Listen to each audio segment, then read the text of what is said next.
하나님께서는 만물을 창조하시고 만물을 보존하시는 분이십니다. 그러므로 하나님께서 많은 자녀를 영광에 이끌어 들이실 때에 그들의 구원의 창시자를 고난으로써 완전하게 하신다는 것은 당연한 일입니다. 거룩하게 하시는 분과 거룩하게 되는 사람들은 모두 한 분이신 아버지께 속합니다. 그러함으로 예수께서는 그들을 형제 자매라고 부르시기를 부끄러워하지 않으셨습니다. 그리하여 그분은 내가 주님의 이름을 내 형제 자매들에게 선포하며 회중 가운데서 주님을 찬미하겠습니다 하고 말씀하시고, 또 나는 그를 신뢰하겠습니다 하고 말씀하시고, 보십시오, 내가 여기에 있습니다. 또 하나님께서 내게 주신 자녀들이 여기에 있습니다 하고 말씀하셨습니다. 이 자녀들은 피와 살을 가진 사람들이기에 그도 역시 피와 살을 가지셨습니다. 그것은 그가 죽음을 겪으시고서 죽음의 세력을 쥐고 있는 자, 곧 악마를 멸하시고 또 일생 동안 죽음의 공포 때문에 종노릇하는 사람들을 해방시키시기 위함이었습니다. 사실 주님께서는 천사들을 도와주시는 것이 아니라 아브라함의 자손들을 도와주십니다. 그러므로 그는 모든 점에서 형제 자매들과 같아지셔야만 했습니다. 그것은 그가 하나님 앞에서 자비롭고 성실한 대제사장이 되심으로써 백성의 죄를 대신 갚으시기 위한 것입니다. 그는 몸소 시험을 받아서 고난을 당하셨으므로 시험받는 사람들을 도우실 수 있습니다. 어려운 책을 만나면 그래서 무슨 뜻인지 도저히 알 수 없어서 그냥 책을 덮고 싶을 때면 저는 한 단어에 집중해 봅니다.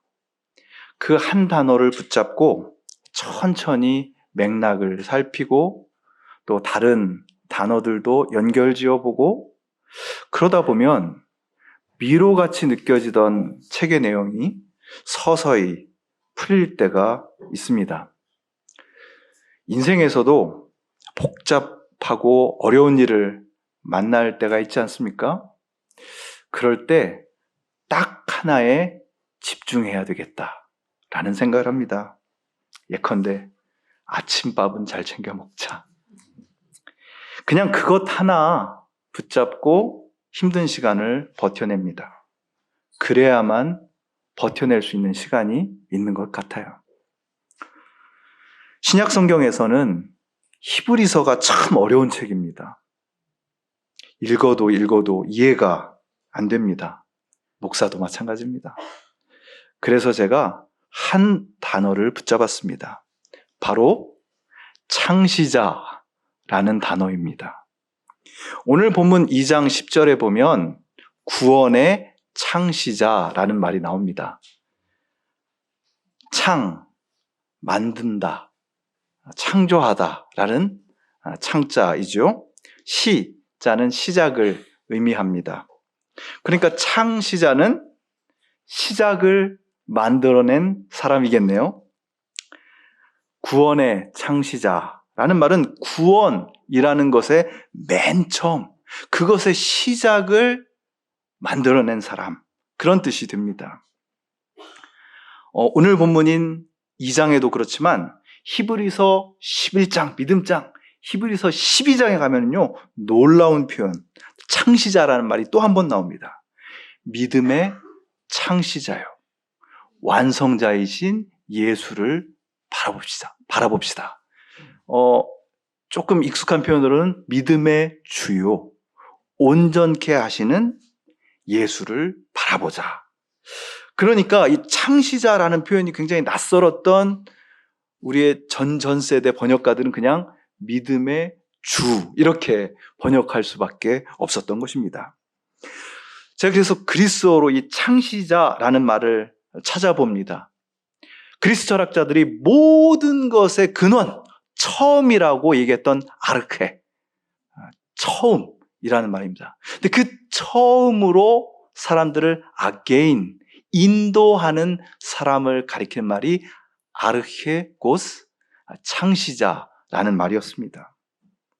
그럼 여러분, 아무도 가본 적이 없는 낯선 곳, 그런 곳으로 처음 들어가서 그곳을 개척하고 그곳으로 사람들을 인도하는 이의 모습을 떠올려 보십시오.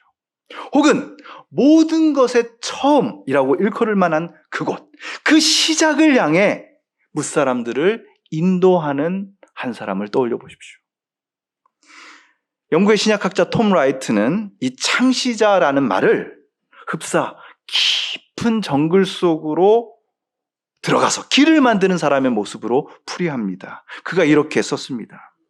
전에 이 길을 걸어본 사람은 아무도 없다. 길도 없고 발자국도 없고 이 방향으로 가도 된다는 표지판도 없다. 하지만 그분은 목적지에 닿을 때까지 불가능한 지형을 통과하는 길을 내면서 계속 나아가신다. 일단 그분이 이 일을 끝내면 다른 사람들이 따라갈 수 있다. 야, 예수님이 이런 분이구나 라고 생각하면서 천천히 히브리서 2장 10절부터 18절까지를 읽어보십시오. 깜깜한 그 빽빽한 정글을 헤쳐나가면서 길을 만드는 그분의 땀, 그분의 아픔, 그분의 상처와 사랑이 생생하게 느껴질 것입니다.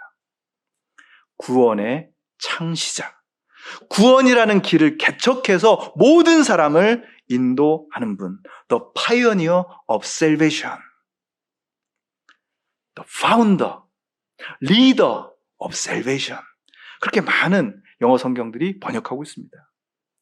그런데 적지 않은, 그리고 제가 아주 신뢰하는 몇몇 영어 번역들이 이 창시자를 The Author, A-U-T-H-O-R, 저자라고 옮겼습니다. 아름답고 감동적인 작품을 지은 작가. 그래서 전에는 몰랐던, 그래서 없는 거나 매한가지였던 세계, 그 구원의 세계를 놀랍도록 생생하게 보여줘서 그것을 맛볼 수 있게 해주는 The Author of our Salvation. 그러고 보니까요, 오늘 본문이 딱딱한 말씀이 아니라 마치 한 편의 거대한 서사시처럼 느껴졌습니다. 히브리서가 보여주는 예수님, 그분이 만들어낸 구원의 시작은 그래서 아름다운 시를 만들어내는 일, 곧 시작이다. 시작은 시작이다. 라는 깨달음이 저에게 찾아왔습니다. 시 얘기를 해야 되니까 아주 쉬운 시 하나를 골라봤습니다. 나태주 시인의 풀꽃. 왜 웃으세요? 다 아세요? 자세히 보아야 예쁘다. 오래 보아야 사랑스럽다. 아주 그냥 입이 저절로 움직이시네요. 너도 그렇다. 이 시를 시로 만들어주는 것은 마지막에 나오는 너도 그렇다라는 말입니다. 나태주 시인이 이 시를 쓴 날짜까지 정확하게 이렇게 책에 기록해 놨더라고요. 2002년 5월 9일. 네. 충남 공주에 있는 상서초등학교 교장 선생님으로 있을 때의 일입니다. 5월이니까 꽃이 얼마나 예쁘게 폈겠어요? 그러니까 그 초등학교 정원에 아이들을 이렇게 데리고 가서 그 풀꽃 그리는 시간을 가진 겁니다.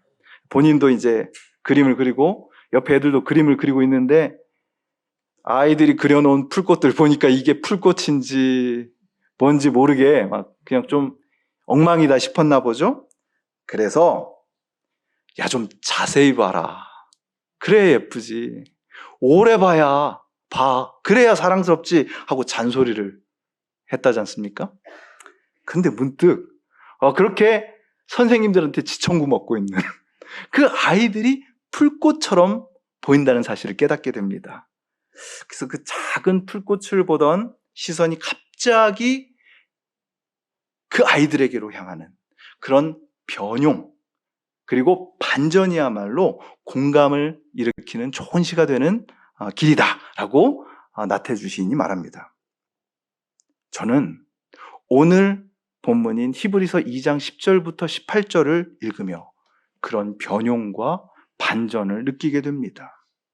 예수님께서 우리 모두를 위해서 빽빽한 정글을 확 열어 젖히면서 만들어내신 길의 시작이 마치 한편의 감동적인 시처럼 다가왔습니다. 특히 3가지 포인트에서 그랬습니다. 우리 한번 2장 11절을 같이 읽어볼까요? 시작. 거룩하게 하시는 분과 거룩하게 되는 사람들은 모두 한 분이신 아버지께 속합니다. 그러함으로 예수께서는 그들을 형제 자매라고 부르기를 부끄러워하지 않으셨습니다. 여러분, 저는 이 부분을 읽으면서 가슴이 뜨거워지는 것을 느꼈습니다. 여러분도 그럴 겁니다. 반복해서 천천히 읽어보세요. 안 그럴 수가 없습니다. 여러분, 부끄러움이라는 감정이 인간에게 얼마나 근원적인 감정입니까?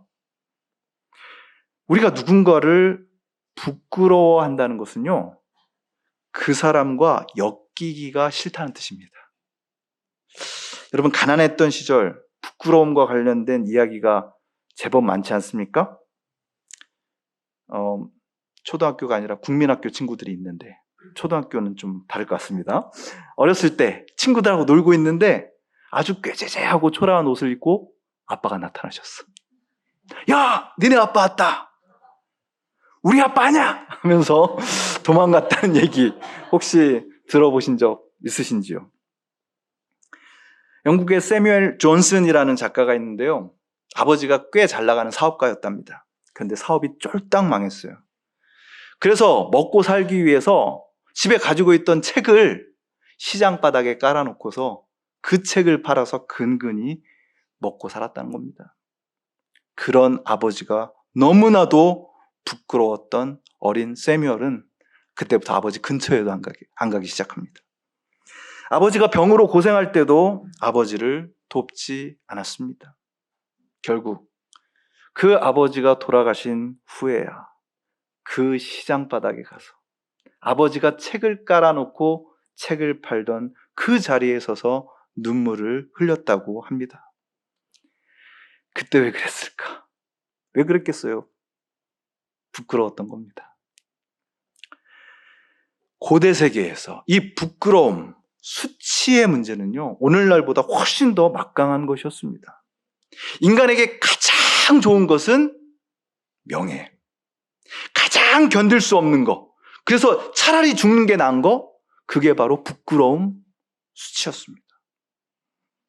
비천한 신분으로 비천한 일을 하면서 비천하게 살아가는 그런 수치의 대상이 되는 거, 그거야말로 고대인에게 가장 견디기 힘든 일이었습니다. 그런데 어떻습니까? 오늘도 마찬가지 아닐까요? 오늘도 우리가 그토록 견디기 힘든 것은 부끄러움이 아닐까, 그런 생각을 해봅니다. 부끄럽지 않은 삶을 살고 싶습니다. 그러나 그럴 수가 없다는 것을 우리는 깨닫습니다. 어디선가 사람들이 나를 손가락질하면서 비웃는 것만 같을 때가 있어요. 그래서 그저 숨고 싶은 부끄러움이 우리를 사로잡곤 합니다. 자, 그런데 여러분, 오늘 본문을 보십시오. 구원의 창시자, 구원이라는 것을 새롭게 시작해내신 예수께서 이 세상의 온갖 고난과 온갖 실패와 상실로 비참해진 우리 곁에 딱 서시더니 주변에서 우리를 비웃는 눈초리로 서 있는 모든 사람들에게 이렇게 말씀하시는 겁니다. 얘가 내 동생이다. 우리를 비웃던 온 세상이 깜짝 놀라서 물어봐요. 얘가요? 그래, 얘가 내 동생이야. 그들을 형제, 자매라 부르기를 부끄러워하지 아니하시니라. 예수님께서 시작하신 구원은요, 저와 여러분을 부끄러움에서 구해내시는 구원인 줄 믿으시길 축원합니다. 어떻게? 예수님이 우리를 너는 나의 형제, 너는 나의 누이라고 불러줌으로써, 그로써 우리의 실패, 우리의 고통, 우리의 상실이 끊임없이 우리를 부끄럽게 만들던 그곳에서 우리를 건져내시는 겁니다. 우리가 알게 모르게 시달리고 있던 그 부끄러움이 눈 녹듯 사라지는 것을 경험하는 2026년 저와 여러분이 되기를 주님의 이름으로 축원합니다. 부끄러움이라는 감정과 더불어서 모든 인간을 얽매고 있는 또 하나의 아주 강력한 감정이 있습니다. 그것은 두려움. 우리는 뭐가 제일 두려울까요? 15절은 이렇게 얘기합니다. 일생 동안 죽음의 공포 때문에 종노릇하는 사람들을 해방시키기 위함이었다. 여기서 해방시키다 라는 말은 놓아주는 거죠. 우리는 너나 할 것 없이 죽음의 공포에 붙잡혀서 살아갑니다. 그런데 그분께서 구원의 길을 개척하신 까닭은요, 그 죽음에 움켜쥐는 힘을 탁 풀어놓기 위함입니다. 죽음이 우리를 꽉 쥐고, 죽음에 대한 두려움이 우리를 꽉 쥐고 있었는데 그걸 탁 치셔가지고 풀어주셨어요. 그럼 어떻게 될까요? 그간 이 죽음에 대한 공포를 붙잡고 살았는데 그냥 허공에 그냥 대롱대롱 매달려 있는 것 같을 때 그 순간에 놀라운 일이 벌어지는 겁니다. 16절. 사실 주님께서는 천사들을 도와주시는 것이 아니라 아브라함의 자손들, 인간들을 도와주십니다. 번역이 좀 안타깝습니다. 붙잡아 주십니다. 개역개정에는 그렇게 돼 있어요. 여러분, 자연스럽지 않습니까? 저쪽에서 죽음의 손에서 우리를 놓아주셨어요. 그러니까 놓아주셨으니까 그 다음에 뭘 해주셔야 돼요? 붙잡아야죠. 공중고개 같지 않습니까? 그전에는 죽음에 대한 공포에 대롱대롱 매달리는데 탁 거기서 떨어지는 순간 잡았다 하시면서 우리 주님의 구원의 손이 여러분의 영혼을, 여러분의 삶을 탁 붙잡으시는 것을 경험하시기를 축원합니다. 그쵸. 죽음의 손에서는 풀려나고 주님의 손이 우리를 붙잡아 주는 모습이잖아요. 바로 이것이 예수님께서 창시하신, 새롭게 시작하신 구원이라는 겁니다. 이전에 나를 얽매던 것, 지나간 날들, 여러분을 꽉 올가매던 것, 거기서는 놓아주시고 주님의 자녀로 붙잡아 주시는 그분의 사랑을 꼭 체험하시기를 축원합니다. 여러분, 이성복 시인이 시를 쓰는 것과 관련해서 쓴 책을 제가 읽었습니다. 거기에 참 인상적인 구절이 있어요. 희망을 보여주기 위해서는 절망의 자리에 서 있어야 합니다. 시를 쓴다는 것은 희생을 전제로 합니다. 그러기 위해서는 무엇보다도 고통을 감당하는 용기가 필요합니다. 제가 아주 두고두고 읽으면서 생각을 해요. 어쩌면 저는 이 말 때문에 특히 오늘 본문을 읽으면서 이것은 한편의 시로구나 라고 느꼈던 것 같아요. 여러분, 고대 사회에서 그러니까 예수님이 활동하셨고 바울이 활동했던 그 시대의 종교와 문명에서 전능하신 하나님하고 가장 어울리지 않는 단어가 뭔지 아십니까? 고난이에요. 고통. 그런데 히브리서는 이런 생각을 완전히 뒤집어 엎는 반전의 놀라운 말을 하고 있습니다. 그러므로 하나님께서 많은 자녀를 영광에 이끌어 들이실 때 그들의 구원의 창시자를 고난으로써 완전하게 하신다는 것은 당연한 일입니다. 당연하긴 뭐가 당연해요. 어떻게 구원을 완성해 주시는 분, 구원을 시작해서 완성해 주시는 그분이 완전해지는 길이 고난이라는 말입니까? 이건 당연한 말이 아니라 경악스러운 말입니다. 어떻게 하나님과 고난을 연결시키나? 그런데 히브리서 기자는 그것이 당연한 일이라고 선포하고 있습니다. 그리고 구원의 아름다운 시와도 같은 본문을요, 오늘 본문을 이렇게 마무리합니다. 그분은, 구원의 창시자이신 그분은 몸소 시험을 받아서 몸소 고난을 당하셨으므로 시험받는 사람을 도우실 수 있습니다. 할렐루야. 구원의 창시자 예수 그리스도께서 우리를 누이라고, 우리를 형제라고 부르는 걸 부끄러워하지 않으셨는데 그걸로 끝이 아니었습니다. 우리를 죽음의 세력에서 끊어내시고 하나님의 자녀로 붙잡아 주셨는데 그걸로 끝이 아니었습니다. 우리와 똑같이 되셔서 몸소 시험을 받고 몸소 고난을 당하셨습니다. 왜? 그래야 너희를 도울 수 있으니까. 맨날 시험당하고 그토록 고통당하는 너희를 도와주기 위해서는 내가 직접, 내가 몸소 그 고통, 그 시험을 송두리째, 통째로 겪어봐야 하겠다.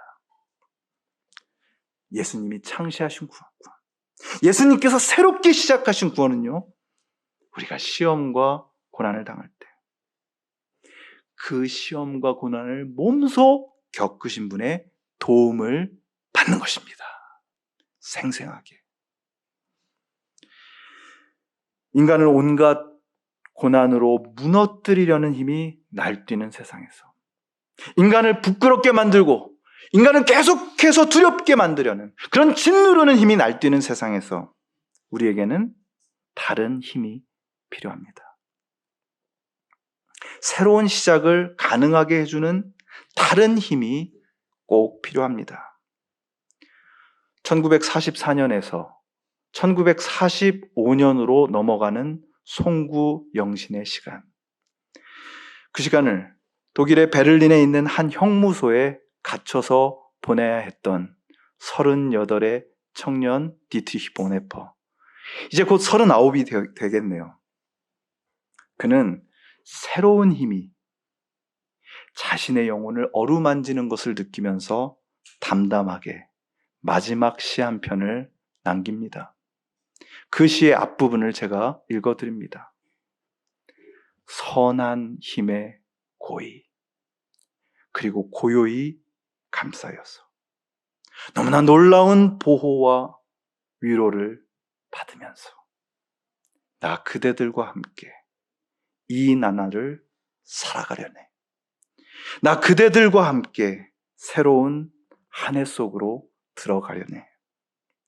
지나간 해는 아직도 우리의 마음을 괴롭히고 악한 나날의 무거운 짐들이 우리를 짓누르려 하나니, 오 주님, 두려움에 질린 우리 영혼에 당신이 예비하신 구원을 주소서.